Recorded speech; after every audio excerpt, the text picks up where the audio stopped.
வணக்கம் நண்பா. இன்றைக்கி பார்த்தீங்கன்னா சத்துணவு துறையில் 8997 வேகன்சி பார்த்தீங்கன்னா நிரப்ப சொல்லி அனுமதி வந்திருக்கு. அதை பற்றி தான் நம்ம இந்த வீடியோவில் ஃபுல்லாக பார்க்கலாம். நீங்கள் பார்த்தீங்கன்னா சத்துணவு துறையில் வேலை வந்துருச்சுன்னு சொல்லி நிறைய வீடியோவில் பார்த்துருப்பீங்க. வேலை வராதுக்கு முன்னாடியே அவங்க சொல்லியிருப்பாங்க. நீங்களும் அதை நம்பி இன்றைக்கி வருமா நாளைக்கு வருமானு பார்த்துக்கிட்டு இருப்பீங்க. அப்படி கிடையாது. நம்ம சேனலில் பார்த்தீங்கன்னா அறிவிப்பு வந்தால் மட்டும்தான் நமக்கு பார்த்தீங்கன்னா நம்ம சேனலில் வெளியாகும். இப்போ பார்த்தீங்கன்னா 8997 வேகன்சி நிரப்புறதுக்கான அப்ரூவல் வந்திருக்கு. கூடிய விரைவில் நோட்டிஃபிகேஷன் வரும். 19/12/2024 இன்றைக்கி பார்த்தீங்கன்னா மாலை நேரத்தில் பார்த்தீங்கன்னா இந்த அறிவிப்பு வெளியாக இருக்குது.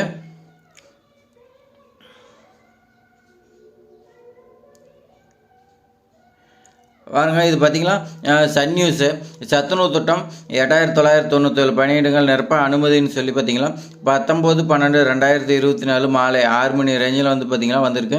நீங்கள் நியூஸ் சேனலில் பார்த்தீங்களாவே உங்களுக்கு தெரியும்.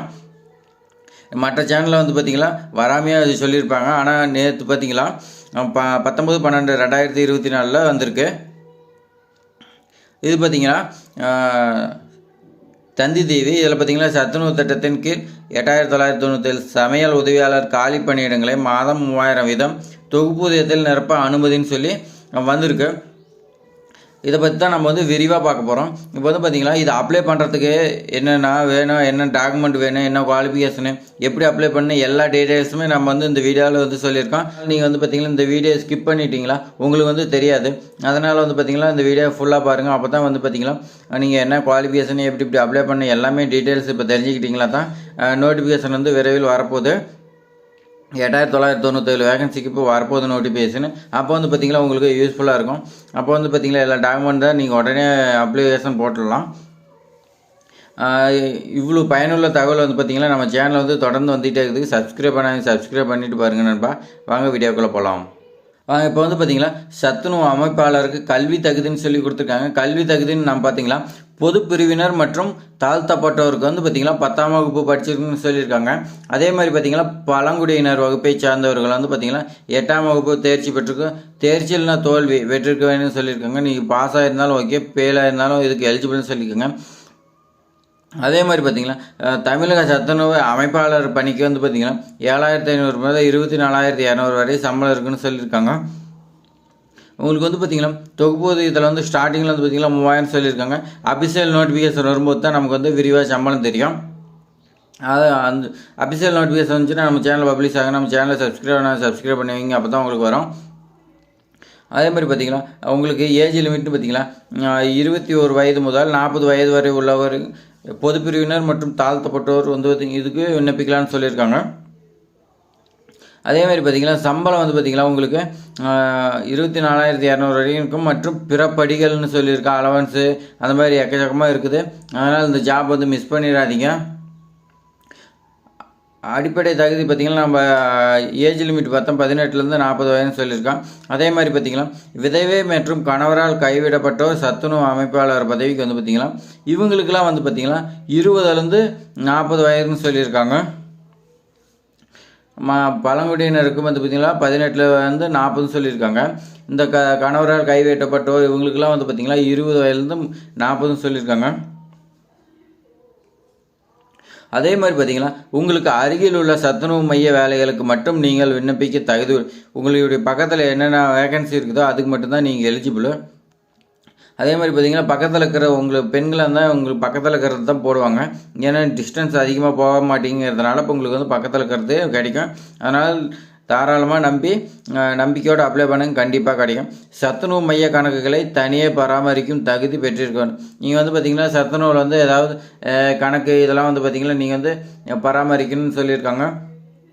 அதுக்கான குவாலிஃபிகேஷனுக்குன்னு சொல்லியிருக்காங்க. அதே மாதிரி பார்த்தீங்கன்னா மாற்றுத்திறனாளி விண்ணப்பதாரர்களுக்கு சத்துணவு அமைப்பு இந்த மாற்றுத்திறனாளிகளுக்கு 4% ஒதுக்கீடு செய்யப்பட்டுன்னு சொல்லியிருக்காங்க.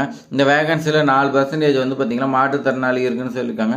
இது எப்படி செலெக்ஷன் பண்ணுறாங்கன்னு பார்த்தீங்கன்னா எளிய நேர்முக தேர்வு மூலமாக தகுதியான பெண்களை தேர்வு செய்து உங்கள் பகுதிகளில் உள்ள சத்துணவு மையங்களில் உங்களுக்கான சத்துணவு மைய பதவிகள் ஒதுக்கப்பட்டு சொல்லியிருக்காங்க. இது பார்த்திங்கன்னா எழுத்து தேர்வு எதுவுமே கிடையாது, எக்ஸாம் கிடையாது. டைரெக்டாக நேர்காணல் மூலிமா இன்டர்வியூ மூலிமா உங்களுக்கு எடுத்து உங்களுக்கு அருகில் உள்ள எந்த மையத்தில் பார்த்திங்கன்னா வேகன்சி இருக்குது. அந்த மையத்துக்கு வந்து பார்த்திங்கன்னா பெண்களுக்கு வந்து கொடுக்குறதா சொல்லியிருக்காங்க. அதனால் பார்த்திங்கன்னா நீங்கள் வந்து பார்த்திங்கன்னா ஜாபுக்கு தாராளமாக அப்ளை பண்ணலாம். உங்களுக்கு பக்கத்துலேயே கிடைக்கும். எப்படி விண்ணப்பிக்கலான்னு பார்த்திங்கன்னா, இங்கே தெரிவிக்கப்பட்டுள்ள தமிழக சத்துணவுத்துறை வேலைவாய்ப்பு தகவல்கள் அனைத்தும் முந்தைய வருட சத்துணவு மைய வேலைவாய்ப்பு சம்மந்தப்பட்ட தகவல் மட்டுமே. இது வந்து பார்த்திங்கன்னா இப்போ வந்து இன்னும் அஃபிஷியல் நோட்டிஃபிகேஷன் வரல. ஆனால் இது வந்து பார்த்திங்கன்னா லாஸ்ட் இயராக வந்ததுக்கான நோட்டிஃபிகேஷன் இதை வச்சு தான் நம்ம சொல்லிட்டு இருக்கிறோம். அதே மாதிரி தான் இப்போ வரக்கூடிய நோட்டிஃபிகேஷன் வரும்.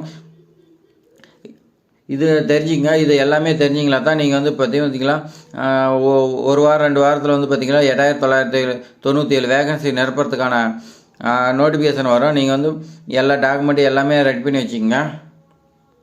இந்த வருடத்தான சத்துணவு வேலை வந்து பார்த்திங்கன்னா அதிகாரப்பூர்வ தகவல் இன்னும் வெளியாகவில்லை. ஆனால் கூடிய விரைவில் வெளியாகும்னு சொல்லியிருக்காங்க. இது பார்த்திங்களா இப்போ தான் வந்து பார்த்திங்கன்னா 8997 வேகன்சிக்கு அனுமதி கொடுத்துருக்காங்க. இதுக்கு மேலே வந்து பார்த்திங்கன்னா விரைவில் வந்து பார்த்திங்கன்னா நோட்டிஃபிகேஷன் வரும். இது வரைக்கும் பார்த்திங்கன்னா உங்களுக்கு அனுமதி கொடுக்காததுக்கு முன்னாடியே இத்தனை வேகன்சி வருது, அப்ளை பண்ணால் அப்படி இப்படின்னு நிறைய சேனல் வந்திருக்கோம். அதெல்லாம் பொய்யான தகவல். இப்போ தான் வந்து அனுமதி கொடுத்துருக்காங்க. அதனால் மட்டும்தான் இந்த அறிவிப்பு வந்து நம்ம சேனலில் வந்து நமது சப்ஸ்கிரைப் தெரியப்படுத்தணும்னு சொல்லி தான் நம்ம இந்த வீடியோ போடுறோம். அதே மாதிரி பார்த்திங்கன்னா உங்கள் மாவட்ட சத்துணவுத்துறை வேலைக்கான அதிகாரப்பூர்வ அறிக்கை வெளியாகியவுடன் உங்கள் மாவட்ட அதிகாரப்பூர்வ இணையதள பக்கத்தின் மூலமாக விண்ணப்பத்தை முதலில் பெற்றுக்கொள்வோம். அஃபிஷியல் நோட்டிஃபிகேஷன் வந்துச்சுன்னா உங்களுக்கு டிஸ்ட்ரிக்ட் வந்து பார்த்திங்கன்னா மாறுபடும். எப்போ வருதோ அப்போ வந்து பார்த்திங்கன்னா டிஸ்ட்ரிக்டோட வெப்சைட்டில் வந்து பார்த்திங்கன்னா அப்ளிகேஷன் இருக்குதுன்னு சொல்லியிருக்காங்க. அதை டவுன்லோட் பண்ணி நீங்கள் வந்து பார்த்திங்கன்னா ஜெராக்ஸ் ஜெராக்ஸ் எடுத்துக்கொள்ளுன்னு சொல்லியிருக்காங்க. பிரிண்ட் அவுட் எடுத்துக்கிட்டு நீங்கள் வந்து பார்த்திங்கன்னா விண்ணப்பப்படுத்தி அதில் கொடுக்கப்பட்டுள்ள அனைத்து தகவலும் சரியாக உண்மையாக பூர்த்தி செய்ய வேணும்னு சொல்லியிருக்காங்க. நீங்கள் வந்து பார்த்திங்கன்னா அதில் வந்து பார்த்திங்கன்னா என்னென்ன கேட்குது எல்லாமே நீங்கள் வந்து பெனில் ஃபில் பண்ணிக்கணும். பூர்த்தி செய்த உங்களுடைய தமிழக சத்துணவுத்துறை வேலைக்கான விண்ணப்ப படிவத்தை குறிப்பிட்ட தபால் முகவரிக்கு விண்ணப்ப தேதி முடிவரைக்கும் அனுப்புவேன்னு சொல்லியிருக்காங்க. ஃபில் பண்ணுற அப்ளிகேஷன் வந்து பார்த்திங்கன்னா என்ன டாக்குமெண்ட் கேட்குது எல்லாமே நான் வந்து சொல்கிறேன். அந்த டாக்குமெண்ட் வச்சு நீங்கள் வந்து போஸ்ட் ஆஃபீஸ் மூலியமாக நீங்கள் வந்து பார்த்திங்கன்னா கொடுக்குற அட்ரஸுக்குள்ளே வந்து பார்த்திங்கன்னா லாஸ்ட் டேட்டுக்குள்ளே அப்ளை பண்ணணும்னு சொல்லியிருக்காங்க. நீங்கள் அனுப்பிட்டு சொல்லியிருக்காங்க. அதே மாதிரி பார்த்திங்கன்னா பிற தகுதியான விண்ணப்பதாரர்களை மட்டுமே தமிழ்நாடு சத்துணவுத்துறை மூலமாக நேர்முக தேர்வுக்கு அழைக்கப்படுன்னு சொல்லியிருக்காங்க. நீ தமிழ்நாட்டில் வசிக்கணும்னு சொல்லியிருக்காங்க. நீங்கள் அந்தந்த டிஸ்ட்ரிக்டில் மட்டும்தான் செய்ய முடியும்னு சொல்லியிருக்காங்க. உங்களை பார்த்திங்கன்னா நீங்கள் தகுதியான இருந்தீங்களா உங்களை வந்து இன்றைக்கு கூப்பிட்றதா சொல்லியிருக்காங்க. நேர்முக தேர்வில் வெற்றி பெறும் நபர்களுக்கு உங்களுக்கு அருகில் உள்ள சத்துணவு மையங்கள் மூலமாக வேலை வழங்கப்படும் சொல்லியிருக்காங்க. உங்களுக்கு பக்கத்துலேயே எது இருக்குதோ அதுக்காக வந்து பார்த்திங்கன்னா உங்களுக்கு ஜாப் கிடைக்குன்னு சொல்லியிருக்காங்க. விண்ணப்ப படிவத்தில் பூர்த்தி செய்ய விவரங்கள் சத்துணவு அமைப்பாளர், சத்துணவு சமையல் உதவியாளர் போன்ற வேலைகளுக்கான உங்கள் சத்துணவு விண்ணப்ப படிவத்தில் கட்டாயம் பூர்த்தி செய்ய வேண்டிய விவரங்கள். இதில் வந்து பார்த்திங்கன்னா இப்போதைக்கு வந்து பார்த்திங்கன்னா சமையல் உதவியாளர் இதுக்கு வந்து பார்த்திங்கன்னா 8997 வேகன்சி கொடுத்துருக்காங்க. அது அடுத்து பார்த்திங்கன்னா சத்துணவு அமைப்பாளருக்கு சத்துணவு சமையலர் இதெல்லாம் வந்து பார்த்திங்கன்னா இன்னும் வேகன்சி வரப்போகுது. அப்படின்னா பார்த்திங்கன்னா 50,000 வேகன்சி கிட்ட வரப்போகுது. இதில் விண்ணப்ப படிவத்தில் பார்த்திங்கன்னா உங்களுடைய பேர், உங்களுடைய அப்பா பேர் அல்லது கணவர் பெயர், உங்களுடைய அட்ரஸ் கொடுக்குன்னு சொல்லியிருக்காங்க. போஸ்ட் கோடோட விண்ணப்பிக்கும் பணி, நீங்கள் எதுக்கு சமையல் உதவியாளராக எதுக்குன்னு சொல்லி நோட்டிஃபிகேஷன் பண்ணும்போது அதில் கொடுத்துருப்பாங்க. அது என்ன பணிங்கிறது எழுதணும். பிறந்த தேதி விவரம், நீங்கள் உங்களுடைய date of birth, education qualification, எந்த பள்ளிக்கூடத்தில் நீங்கள் வந்து பார்த்திங்கன்னா நீங்கள் வந்து சத்துணவு சமையல் உதவியாளர் வேணும்னு சொல்லி கேட்டுருக்கலாம். விண்ணப்பத்தாரின் இருப்பிடத்திற்கு விண்ணப்பிக்கும் பள்ளி எவ்வளோ டிஸ்டன்ஸுக்கு எத்தனை கிலோமீட்டர்னு சொல்லியிருக்கான். நீங்கள் என்ன கம்யூனிட்டி கேட்டிருக்காங்க. நீங்கள் இருப்பிடத்திற்கான ஆதாரம் கேட்டிருக்காங்க. அதே மாதிரி பார்த்திங்களா மாற்றுத்திறனாளி இதுக்கு வந்து பார்த்திங்கன்னா கேட்டிருக்காங்க. அதே மாதிரி ஆதரவற்ற விதவியா இல்லையான்னு கேட்டிருக்காங்க. இந்த தகவல்லாம் வந்து பார்த்திங்கன்னா நீங்கள் வந்து கொடுக்குன்னு சொல்லியிருக்காங்க. இது மாதிரி பயனுள்ள தகவல் வந்து பார்த்திங்கன்னா நம்ம சேனல் வந்து தொடர்ந்து வந்து சப்ஸ்கிரைப் பண்ணி பாருங்கள். அஃபிஷியல் நோட்டிஃபிகேஷன் வந்துச்சுன்னா நம்ம வந்து உங்களுக்கு வந்து கண்டிப்பாக தெரியப்படுத்துகிறோம். நீங்கள் அதுக்கு சப்ஸ்கிரைப் பண்ணியிருந்தால் மட்டும்தான் உங்களுக்கு நோட்டிஃபிகேஷன் வரும். அதே மாதிரி பார்த்திங்கன்னா நம்ம சேனலில் வந்து பார்த்திங்கன்னா அப்டேட் வந்தால் மட்டும்தான் கொடுப்போம். இல்லைன்னா நம்ம சேனலில் வந்து பார்த்திங்கன்னா பொய்யான தகவல் வந்து நம்ம அடிக்கடி போட மாட்டோம். அதே மாதிரி பார்த்திங்கன்னா ஜாப் வருதுன்னு சொல்லி நம்ம வந்து போட்டு இருக்க மாட்டோம். இதுக்கு முன்னாடி பார்த்திங்கன்னா நம்ம சேனலில் இந்த மாதிரி வந்து போட்டது கிடையாது. இப்போ அறிவிப்பு வந்ததுனால மட்டும்தான் நம்ம வந்து மக்களுக்கு தெரியப்படுத்தணும்னு சொல்லி போடுறோம். அதே மாதிரி பார்த்திங்கன்னா இவ்வளோ நேரம் பொறுமையாக பார்த்ததுக்கு நம்ம சேனலை வந்து பார்த்திங்கன்னா சப்ஸ்கிரைப் பண்ணிடுங்க. தேங்க்ஸ் ஃபார் வாட்சிங்.